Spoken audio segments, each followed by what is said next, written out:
Hi, today I want to continue the neuroplasticity discussion that we started last time, but taking into account research by Carol Dweck and her investigation in how what we say to students and children really affects whether they excel at what they do or not. And what I'm talking about here is the difference between effort over talent. For years, I've been railing against actually this whole idea that gifted and talented, and giving a child the tag gifted and talented is good. I actually think it's totally counterproductive. And these are the reasons why. If you tell a child she is gifted at something, there are various things that can happen. One is that child might not try as hard as she could or he could because they think they're gifted and talented. It's some genetic or innate ability. The other thing is that if they come across something that they're not good at straight away, then they can very quickly get switched off straight away because the thought process is, well, I'm clearly not gifted or talented at this particular thing, therefore there's no point in me trying because I'll never get better.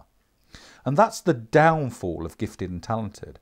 Whereas if you actually promote the idea that you're good at something because you've worked hard, because you've put effort into it, then that will actually also promote internal motivation, which is, this idea that if we work hard at something, we can excel, we can improve, we can do better. And this is what Carol Dweck has really shown. Now, she was very impressed with one particular school she came upon when she realised that when they were marking students' work, instead of marking them as failed, they actually put a comment, "not yet." Now, this is brilliant because this shows that actually there's a possibility.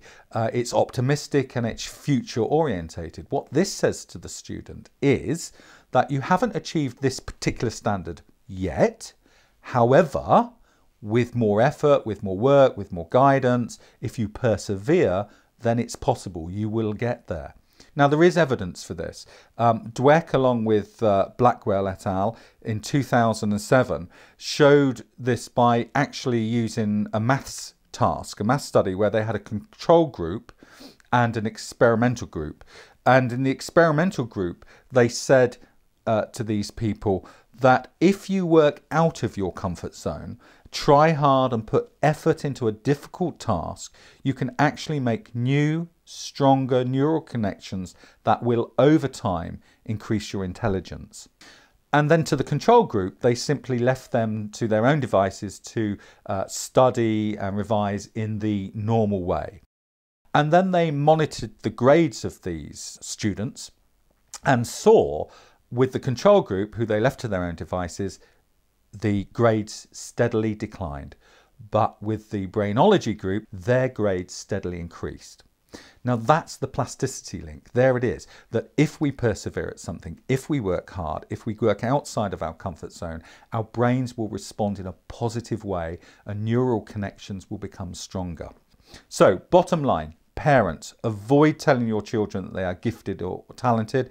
Instead, tell them that they have worked hard, that they have persevered, that they're making the most of their brain, and if they keep working in this same way, they will always improve. So remember, praise the process, the effort. See you next time.